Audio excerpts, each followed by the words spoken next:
सारस्वते देवे गौरवाणी प्रचारिणे निर्विशेष शून्यवादी पाश्चात्य देशतारिणे जय श्री कृष्ण चैतन्य प्रभु नित्यानंद श्री अद्वैत गदाधर श्रीवासादि गौर भक्त वृंद हरे कृष्ण कृष्ण कृष्ण हरे हरे हरे राम राम राम हरे हरे। ओम नमो भगवते वासुदेवाय। ओम नमो भगवते वासुदेवाय। ओम नमो भगवते वासुदेवाय। निगमकल्पतरोर्गलितं फलं शुकमुखात् अमृतद्रवसंयुतं पिबत भागवतं रसमालयन् मुहुरहो रसिका भुवि भावुकाः। नारायणं नमस्कृत्यं नरं चैव नरोत्तमं देवीं सरस्वतीं व्यासं ततो जयमुदीरयेत्। नष्टप्रायेषु भद्रेषु नित्यं भागवतसेवया भगवती उत्तमश्लोके भक्तिर्भवति नैष्टिकीम्। कृष्णाय वासुदेवाय देवकीनन्दनाय च नन्दगोपकुमाराय गोविन्दाय नमो नमः। हरे कृष्ण। श्रीमद् ഭാഗവതം ചതുർത്ഥസ്കന്ധം 8-ാമത്തെ അധ്യായം. ധ്രുവ മഹാരാജാവ് ഭവനം ഉപേക്ഷിച്ച് വനത്തിലേക്ക് പോകുന്നു. ശ്ലോകം 71 മുതൽ 75 വരെ വായിക്കാം. തത്രാഭിഷിക്തഃ പ്രയതഃ താമുപോഷ്യ വിഭാവരിം സമാഹിതാ പര്യചര ദൃശ്യാദേശേന പൂരുഷം. ത്രിരാത്രാന്തേ കപിത്ഥാപദരാശനഃ ആത്മവൃത്യാനുസാരേണ മാസം നിന്യർച്ചയൻ ഹരി. ദ്വിതീയം ച തഥാ മാസം ഷഷ്ഠേർഭഗോ ദിനേ തൃണപർണാദിഭിः ശീർണൈः കൃതാന്നോഭ്യർച്ചയത് വിഭും. തൃതീയം ചാനയൻ മാസം നവമേ ഹനി അഭക്ഷ ഉത്തമ ശ്ലോക ഉപാധാവത് സമാധിനാ. ചതുർത്ഥം അപി വൈ മാസം ദ്വാദശേ ഹനി വായുഭക്ഷോജിതശ്വാസോ ധ്യായൻ ദേവം അധാരയത്. വിവർത്തനം വായിച്ചോളൂ. ഹരേ കൃഷ്ണ പ്രഭുജി. സുപ്രഭാതം വായിച്ചു. ഓം നമോ ഭഗവതേ വാസുദേവായ. ഓം നമോ ഭഗവതേ വാസുദേവായ. ഓം നമോ ഭഗവതേ വാസുദേവായ. സ്കന്ധം 4, അധ്യായം 8. ധ്രുവ മഹാരാജാവ് ഭവനം ഉപേക്ഷിച്ച് വനത്തിലേക്ക് പോകുന്നു. ശ്ലോകം 71. തത്രാഭിഷിക്ത പ്രയതാസ്താമുപോക്ഷ്യ വിഭാവരീം സമാഹിത പരിചര്യ ദൃശ്യാദേശേന പൂരുഷം. വിവർത്തനം. അതിനിടയിൽ മധുവനത്തിലെത്തിയ ധ്രുവ മഹാരാജാവ് യമുനാ നദിയിൽ സ്നാനാനന്തരം രാത്രിയിൽ വളരെ ശ്രദ്ധാപൂർവം ഉപവാസമനുഷ്ഠിച്ചു. അതിനുശേഷം മഹാമുനി നാരദൻ ഉപദേശിച്ചിരുന്നതുപോലെ പരമദിവ്യോത്തമ പുരുഷനായ ഭഗവാന്റെ ആരാധനയിൽ മുഴുകി. ശ്ലോകം 72. ത്രിരാത്രാന്തേ കപിത്ഥാബദരാശന ആത്മവൃത്യാനുസാരേണ മാസം നിന്യേ അർച്ചയൻ ഹരീം. ധ്രുവ മഹാരാജാവ് ആദ്യത്തെ 1 മാസം ഓരോ 3 ദിവസവും കൂടുമ്പോൾ ശരീരത്തെയും ആത്മാവിനെയും നിലനിർത്തുന്നതിന് അത്യാവശ്യം വേണ്ട ഫലങ്ങളും ഞാറപ്പഴവും മാത്രം ഭക്ഷിച്ച് പരമദിവ്യോത്തമ പുരുഷനായ ഭഗവാന്റെ ആരാധനയിൽ പുരോഗതി കൈവരിച്ചു. ശ്ലോകം 73. ദ്വിതീയം ച തഥാ മാസം ഷഷ്ഠേ അർഭഗോ ദിനേ ത്രിവർണാദിശീർണൈ കൃതാന്യോ അഭ്യർച്ചയൻ വിഭൂം. അടുത്ത മാസം ഓരോ 6-ാം ദിവസവും മാത്രം ഭക്ഷണം കഴിച്ച ധ്രുവ മഹാരാജാവ് ഉണങ്ങിയ പുല്ലുകളും ഇലകളും ആഹാരമാക്കി. അപ്രകാരം അവൻ അവന്റെ ആരാധന തുടർന്നു. തൃതീയം ജാനയൻ മാസം നവമേ ഹനി അഭക്ഷ ഉത്തമ ശ്ലോകം ഉപാധാവത് സമാധിന.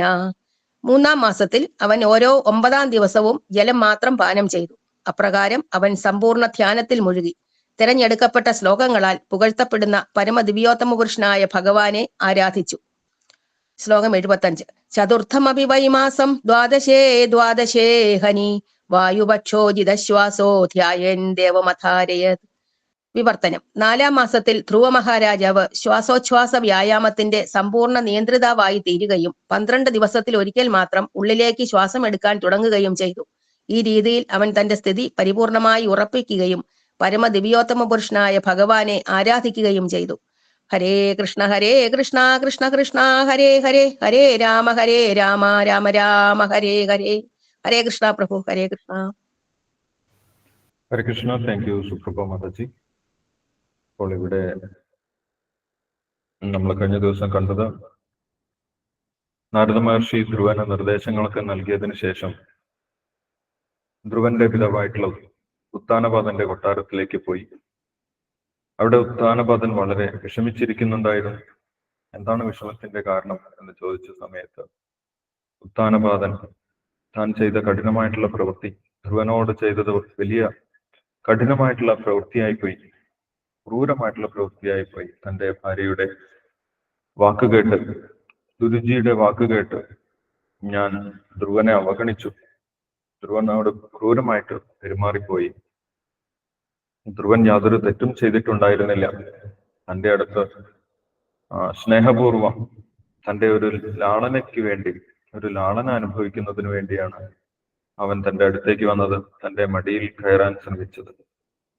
പക്ഷേ ഞാൻ എൻ്റെ ഭാര്യയിൽ അത്രയധികം ആകർഷിതനായതുകൊണ്ട് എൻ്റെ ബുദ്ധിയൊക്കെ നശിച്ചുപോയി. അവനോട് ഞാൻ വളരെ ക്രൂരമായി പെരുമാറിപ്പോയി. ഇപ്പോൾ അവന്റെ അവസ്ഥ എന്തായിരിക്കും? അവൻ കാട്ടിൽ ഒറ്റയ്ക്ക് ആരും സഹായിക്കാനില്ലാതെ, ആരുടെയും സഹായമില്ലാതെ കാട്ടിൽ അലഞ്ഞു നടക്കുന്നുണ്ടായിരിക്കും. ആരാണ് അവന് വെള്ളവും ഭക്ഷണമൊക്കെ കൊടുക്കുന്നത്? ക്രൂര മൃഗങ്ങൾ, ചെന്നായ്ക്കളെ പോലെയുള്ള ക്രൂര മൃഗങ്ങളൊക്കെ അവനെ ആക്രമിക്കാൻ ശ്രമിക്കും. ഇത് വലിയ കഷ്ടമാണ്, ഞാൻ എന്താണ് ചെയ്യേണ്ടത് എന്ന് പറഞ്ഞ് നാരദ മുനിയുടെ മുന്നിൽ ഉത്താനപാദൻ വിലപിച്ചു. അത് കേട്ട സമയത്ത് നാരദ മഹർഷി പറഞ്ഞു, അങ്ങ് യാതൊരു വിധത്തിലും വിഷമിക്കേണ്ട ആവശ്യമില്ല. മാമാ ശുചസ്വതനയം, അങ്ങയുടെ പുത്രനെ കുറിച്ച് ചിന്തിച്ച് യാതൊരു ചിന്തയും വേണ്ട, ചിന്താകുലനാകേണ്ട ആവശ്യമില്ല. കാരണം എന്താണ്? ദേവഗുപ്തം വിശാംബതേ, രാജാവേ, അദ്ദേഹത്തിനെ ഭഗവാൻ തന്നെ സംരക്ഷിക്കുന്നുണ്ട്. അദ്ദേഹം ഇപ്പോൾ പൂർണ്ണമായിട്ടും ഭഗവാന്റെ സംരക്ഷണത്തിലാണ്. ദേവഗുപ്തം, ഭഗവാനാൽ സംരക്ഷിക്കപ്പെടുന്ന ഒരു വ്യക്തി ആർക്കും ഒന്നും ചെയ്യാൻ സാധിക്കുകയില്ല. അദ്ദേഹത്തിന്റെ യഥാർത്ഥ ശക്തിയെക്കുറിച്ച് നിങ്ങൾക്ക് അറിയുകയില്ല എന്ന് പറയും. അദ്ദേഹം ധ്രുവൻ ഒരു മഹാനായിട്ടുള്ള വ്യക്തിയാണ്, പ്രഭാവശാലിയാണ്. തത് പ്രഭാവം അഭിജ്ഞായ, ആ ധ്രുവന്റെ പ്രഭാവം നിങ്ങൾക്ക് ശരിയായിട്ട് മനസ്സിലായിട്ടില്ല. അതുകൊണ്ട് അവനെ കുറിച്ച് ചിന്തിച്ച് വിഷമിക്കേണ്ട യാതൊരു ആവശ്യവുമില്ല. അവൻ ഇപ്പോൾ തന്നെ ഈശ്വര സാക്ഷാത്കാരം നേടി ലോകം മുഴുവൻ അറിയപ്പെടുന്ന, എല്ലാ പ്രപഞ്ചങ്ങളിലും അറിയപ്പെടുന്ന ഒരു വ്യക്തിയായിട്ട് മാറും. അവന്റെ കീർത്തി എല്ലാ പ്രപഞ്ചങ്ങളിലും വ്യാപിക്കും എന്ന് പറഞ്ഞു. അതുകൊണ്ട് അങ്ങനെ ഒരു സന്തോഷ വാർത്ത നൽകാൻ വേണ്ടിയാണ് നാരദ മഹർഷി അവിടെ വന്നിട്ടുള്ളത് എന്ന് പറഞ്ഞു. ആ ധ്രുവനിലൂടെ, ഉത്താനപാദന്റെ പുത്രനായിട്ടുള്ള ധ്രുവനിലൂടെ ഉത്താനപാദന്റെ യശസ്സും ഉത്താനപാദന്റെ കീർത്തിയും വർദ്ധിക്കും എന്ന് പറഞ്ഞു കൊടുത്തു. യശോ വിപുലയം സ്തവ, അങ്ങയുടെ യശസ്സും ലോകം മുഴുവൻ പ്രചരിക്കും. അതുകൊണ്ട് അങ്ങേക്ക് വിഷമിക്കാൻ യാതൊരു അവസരവുമില്ല എന്ന് പറഞ്ഞു. അത് കേട്ട സമയത്ത് നാരദ മഹർഷിയുടെ സത്സംഗം ലഭിച്ച സമയത്ത് രാജാവ് ഉത്താനപാദൻ ഐശ്വര്യ സമൃദ്ധമായിട്ടുള്ള ആ രാജ്യത്തിനെ കുറിച്ചുള്ള ചിന്തയൊക്കെ ഉപേക്ഷിച്ചു. കൂടുതൽ ഭക്തി, ആത്മീയമായിട്ടുള്ള ചിന്തയിലേക്ക് വരാൻ തുടങ്ങി. ധ്രുവൻ എത്രത്തോളം ഉന്നതനായിട്ടുള്ള ഭക്തനാണ്, ആ ധ്രുവന്റെ പ്രവൃത്തികളെ കുറിച്ച് ചിന്തിക്കാൻ തുടങ്ങി.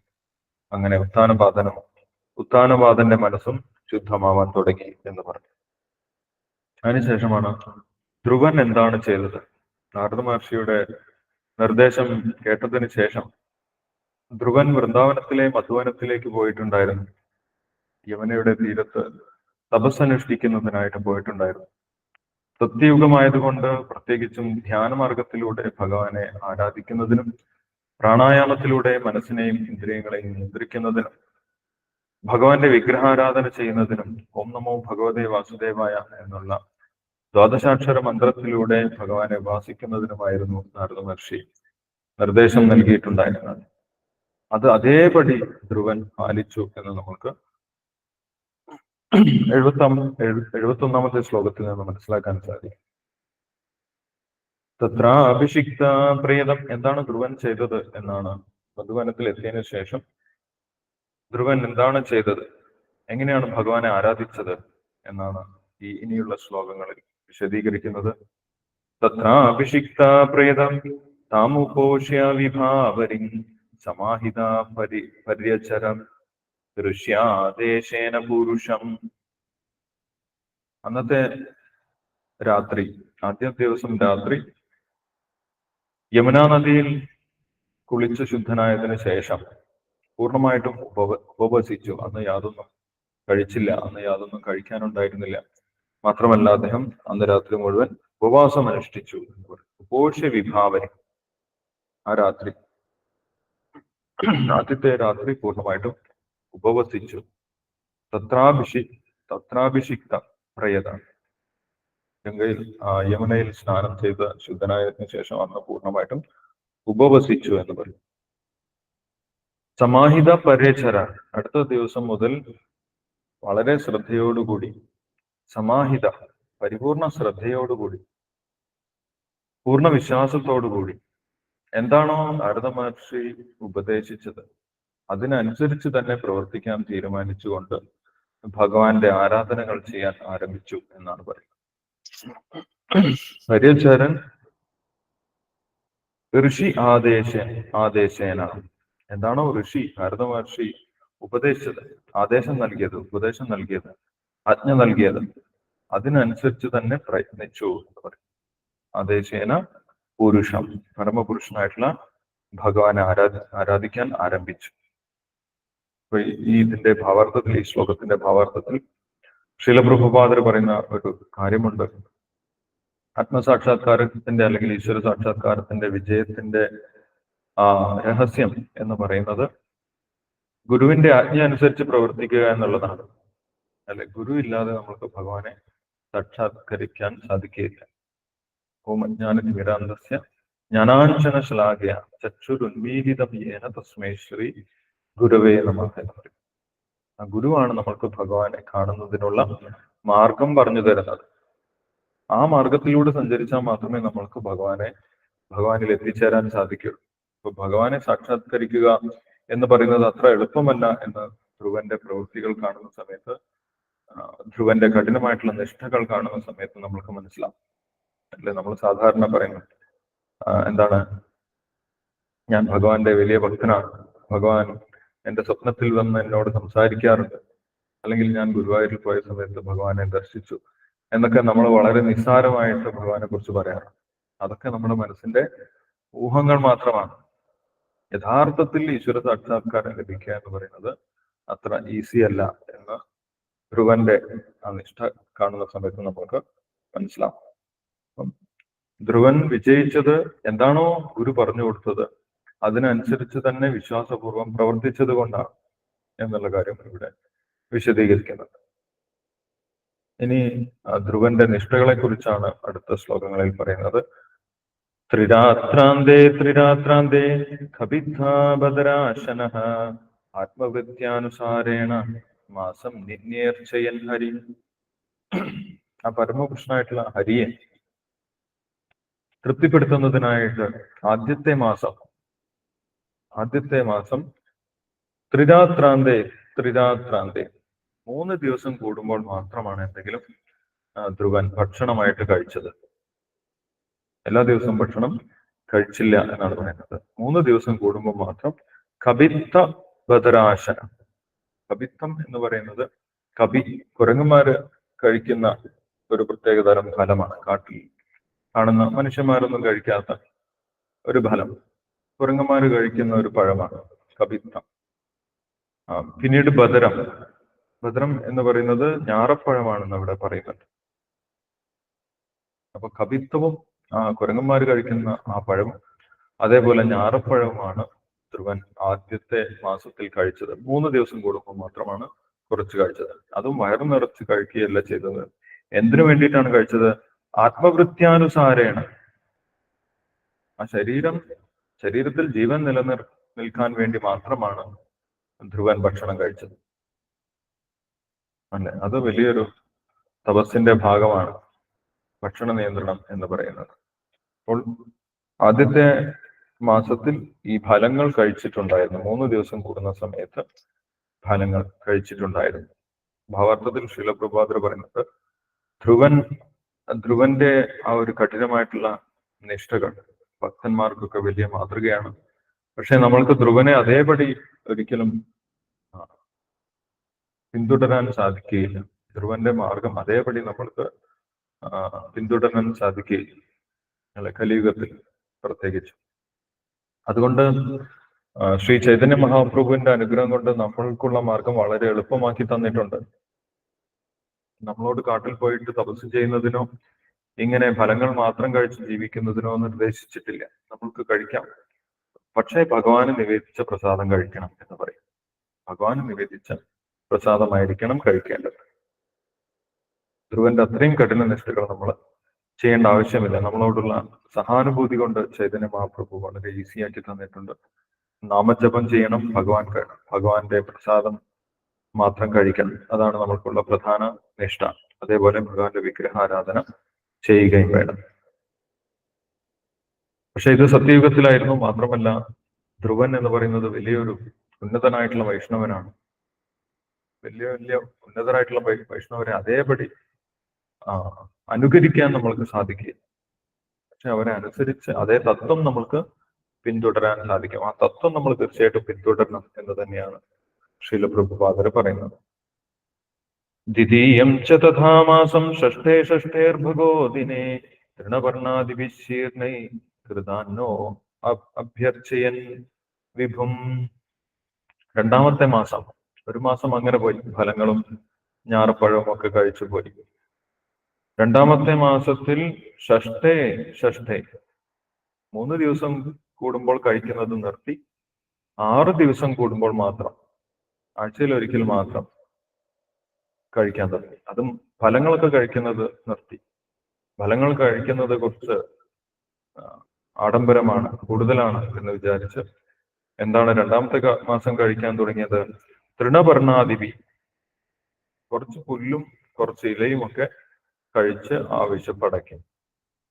അല്ലെങ്കിൽ ശരീരത്തിനെ നിലനിർത്താൻ ആവശ്യമായിട്ടുള്ള കുറച്ച് ഊർജം ലഭിക്കുന്നതിന് കുറച്ച് പുല്ലും കുറച്ച് ഇലകളും മാത്രം 6 ദിവസം കൂടുന്ന സമയത്ത് കഴിച്ചിട്ടുണ്ടായിരുന്നു എന്ന് പറയും. അതിന്റെ കൂടെ തന്നെ ഭഗവാന്റെ ആരാധനയും തുടർന്നു. കൃതാന്നോ അഭ്യർച്ചയത് വിഭും, വിഭുവായിട്ടുള്ള പരമപുരുഷനായിട്ടുള്ള ഭഗവാനെ ആരാധിക്കുന്നതും തുടർന്നു എന്ന് പറയും. ഇപ്പൊ രണ്ടാമത്തെ മാസത്തില് പുല്ലും ഇലകളും മാത്രമാണ് ധ്രുവൻ കഴിച്ചത്, അതും 6 ദിവസം കൂടുന്ന സമയത്ത്. മൂന്നാമത്തെ മാസം, തൃതീയം ചാനയൻ മാസം നവമേ ഹരി, മൂന്നാമത്തെ മാസം ആയ സമയത്ത് അതും നിർത്തി എന്നാണ് പറയുന്നത്. പുല്ല് ഇലയും കഴിക്കുന്നതും നിർത്തി. നവമേ ഹനി, 9 ദിവസം കൂടുന്ന സമയത്ത് അഭക്ഷ ഉത്തമ ശ്ലോകം. അഭക്ഷ എന്താണ് കഴിച്ചത്? കുറച്ച് വെള്ളം മാത്രം കുടിച്ചു. 9 ദിവസം കൂടുന്ന സമയത്ത് കുറച്ച് ജലപാനം ചെയ്യും. ശരീരത്തിനെ നിലനിർത്താൻ ആവശ്യമായിട്ടുള്ള ജലം മാത്രം കുടിച്ച് ധ്യാനവും ഭഗവാന്റെ വിഗ്രഹാരാധനയും ചെയ്തിട്ടുണ്ടായിരുന്നു. അപ്പം ഈ ധ്യാനം എന്ന് പറയുന്നത് അത് അതികഠിനമായിട്ടുള്ള നിഷ്ഠയാണ്, അല്ലെ? നമ്മൾ പറയും, ഞാൻ ധ്യാനത്തിന് പോകുന്നുണ്ട്, അല്ലെങ്കിൽ ഞാൻ യോഗാഭ്യാസം ചെയ്യുന്നുണ്ട്, പ്രാണായാമം ചെയ്യുന്നുണ്ട്, അല്ലെങ്കിൽ അഷ്ടാംഗ യോഗം ചെയ്യുന്നുണ്ട്. ഈ അഷ്ടാംഗ യോഗം എന്ന് പറയുന്നത് പൂർണ്ണമായിട്ടും ഇന്ദ്രിയ നിയന്ത്രണമാണ്, അല്ലെ? പ്രത്യാഹാരം, ശരീരത്തിനെ പൂർണ്ണമായിട്ടും ആത്മാവിനാൽ നിലനിർത്തുന്ന പ്രക്രിയയാണ്. പ്രാണനെ നിയന്ത്രിച്ച് ഭക്ഷണത്തിനെയൊക്കെ നിയന്ത്രിച്ചിട്ടുള്ള പ്രക്രിയയാണ്. അല്ലാതെ ആഴ്ചയിൽ ഒരിക്കലും ഏതെങ്കിലും ഒരു ക്ലാസ് പോയി അറ്റൻഡ് ചെയ്യുന്നതല്ല ഈ ധ്യാനം എന്ന് പറയുന്നത്. യഥാർത്ഥ ധ്യാനമാണ്, അഷ്ടാംഗ യോഗ ധ്യാനമാണ് ഇവിടെ നമുക്ക് കാണാൻ സാധിക്കുന്നത്. പ്രത്യാഹാരം, പൂർണ്ണമായിട്ടും ഇന്ദ്രിയങ്ങളെ നിയന്ത്രിക്കും. ശരീരത്തിനകത്തേക്ക് എടുക്കുന്ന ഭക്ഷ്യവസ്തുക്കളെ പൂർണ്ണമായിട്ടും നിയന്ത്രിക്കും. അതിനാണ് പ്രത്യാഹാരം എന്ന് പറയുന്നത്. അത് പൂർണ്ണമായിട്ടും അതേപടി ധ്രുവൻ ഇവിടെ കാണിച്ചു തരുന്നുണ്ട്. ഇന്ന് നമ്മൾക്ക് സാധ്യമല്ല, അഷ്ടാംഗ യോഗം ചെയ്യാൻ നമ്മൾക്ക് തീർച്ചയായിട്ടും സാധ്യമല്ല. ദ്വാപരയുഗത്തിൽ തന്നെ അർജുനൻ പറഞ്ഞിട്ടുണ്ടായിരുന്നു, എനിക്കിത് സാധിക്കുകയില്ല. ഭഗവത്ഗീതയിൽ ആറാമത്തെ അധ്യായത്തിൽ ധ്യാനയോഗം പറഞ്ഞു കൊടുത്ത സമയത്ത് അർജുനൻ പറഞ്ഞത് എനിക്കിത് സാധിക്കുകയില്ല എന്നാണ് പറഞ്ഞത്. അപ്പൊ ധ്രുവൻ അത് ചെയ്തു. അതാണ് നേരത്തെ തന്നെ നാരദ മഹർഷി പറഞ്ഞിട്ടുണ്ടായിരുന്നത്, മറ്റാർക്കും ചെയ്യാൻ സാധിക്കാത്ത സുദുഷ്കരം കർമ്മം കൃത്വ ലോകപാലൈരഭി പ്രഭു. ആ പ്രഭുവായിട്ടുള്ള ധ്രുവൻ ലോകപാലന്മാർക്ക് പോലും, ദേവന്മാർക്കോ ഋഷിമാർക്കോ ഒന്നും ചെയ്യാൻ സാധിക്കാത്ത വലിയൊരു കർമ്മം ചെയ്യാൻ പോവുകയാണ്. സുദുഷ്കര കർമ്മം കൃത്വ. അദ്ദേഹം അതിൽ വിജയിക്കുകയും ചെയ്യും എന്ന് നാരദ മഹർഷി പറഞ്ഞിട്ടുണ്ടായിരുന്നു. നാരദ മഹർഷിയുടെ പൂർണ്ണമായിട്ടുള്ള അനുഗ്രഹമുണ്ട് ധ്രുവൻ. അതുകൊണ്ട് മാത്രമല്ല, ധ്രുവൻ നാരദ മഹർഷി എന്താണോ പറഞ്ഞത് അതേപടി അനുസരിക്കാൻ തയ്യാറായി. അതുകൊണ്ട് അതിൽ പൂർണ്ണമായിട്ടും വിജയിക്കാൻ ധ്രുവന് സാധിച്ചു. അപ്പൊ മൂന്നാമത്തെ ദിവസം 9 ദിവസം കൂടുന്ന സമയത്ത് കുറച്ച് വെള്ളം മാത്രം കഴിച്ച് ഉത്തമ ശ്ലോകം ഭാതാവത്. ഉത്തമ ശ്ലോകൻ എന്ന് പറയുന്നത് ഭഗവാന്റെ മറ്റൊരു പേരാണ്. വേദങ്ങളിൽ തെരഞ്ഞെടുക്കപ്പെട്ട ശ്ലോകങ്ങളാൽ വർണ്ണിക്കപ്പെടുന്നത് കൊണ്ടാണ് ഭഗവാനെ ഉത്തമ ശ്ലോകൻ എന്ന് പറയുന്നത്. ഉത്തമ ശ്ലോകം ഉപാധാവ. ആ ഉത്തമ ശ്ലോകനായിട്ടുള്ള ഭഗവാനെ ആരാധിക്കുന്നത് തുടർന്നു പോകുന്നു എന്ന് പറയും. മൂന്നാമത്തെ മാസത്തിലും ചതുർത്ഥം അഭിവൈ മാസം ദ്വാദശേ ഹനി വായുപക്ഷോജിതശ്വാസോ ധ്യായൻ ദേവം അധാരയത്. ചതുർത്ഥം അഭിവൈ മാസം, 4ാമത്തെ മാസത്തിൽ ധ്രുവൻ നിഷ്ഠ കൂടുതൽ കഠിനമാക്കി എന്ന് പറയും. എന്താണ് ചെയ്തത്? ദ്വാദശേ ഹനി, 12 ദിവസം കൂടുന്ന സമയത്ത് മാത്രം വായുപക്ഷോജിതശ്വാസോ, 12 ദിവസത്തിൽ ഒരിക്കൽ മാത്രം വായുവിനെ ഉള്ളിലേക്ക് എടുക്കാൻ തുടങ്ങി എന്ന് പറയും. പൂർണ്ണമായിട്ടും പ്രാണായാമത്തിൽ ധ്രുവൻ വിജയിച്ചു. പ്രാണനെ പൂർണ്ണമായിട്ടും നിയന്ത്രിക്കാൻ സാധിച്ചു. 12 ദിവസത്തിൽ ഒരിക്കൽ മാത്രം ഒരു പ്രാവശ്യം പ്രാണവായുവിനെ ഉള്ളിലേക്ക് എടുക്കും. അത്രയ്ക്കും ശക്തമായിട്ടുള്ള നിയന്ത്രണം ധ്രുവന് ലഭിച്ചു. തന്റെ ശരീരത്തിന്റെ മുകളിൽ ധ്രുവന് അത്രയും നിയന്ത്രണം ലഭിച്ചു എന്ന് പറയുന്നു. അത്രയും കഠിനമായിട്ടുള്ള നിഷ്ഠകളിലൂടെ ധ്രുവൻ ഞാൻ ഭഗവാനെ നേടും, അതിൽ ഉറച്ച വിശ്വാസം, ദൃഢവിശ്വാസം ധ്രുവനുണ്ടായിരുന്നു. ധ്രുവന്റെ ദൃഢവിശ്വാസം യഥാർത്ഥത്തിൽ ഭക്തന്മാർക്കൊക്കെ മാതൃകയാണെന്ന് പറയും. ഭഗവാനെ എങ്ങനെ സാക്ഷാത്കരിക്കാം, ഞാൻ ഭഗവാനെ നേടും, ഏതു കഠിനമായിട്ടുള്ള പ്രയത്നം ചെയ്തും ഭഗവാനെ നേടും എന്നുള്ള ഒരു വലിയ വിശ്വാസത്തിലായിരുന്നു ധ്രുവൻ പ്രവർത്തിച്ചിട്ടുണ്ടായിരുന്നത്. ജിതശ്വാസോ വായുപക്ഷോ ജിതശ്വാസം, 12 ദിവസം കൂടുന്ന സമയത്ത് ഒരു പ്രാവശ്യം വായുവിനെ ഉള്ളിലേക്ക് എടുത്ത് ധ്രുവൻ കഠിനമായിട്ടുള്ള തപസ് തുടർന്നു എന്നാണ് പറയുന്നത്. ഇനി 5ാമത്തെ മാസത്തെ കുറിച്ചും 6ാമത്തെ മാസത്തെ കുറിച്ചും ഒക്കെ വിശദീകരിക്കുന്നുണ്ട്.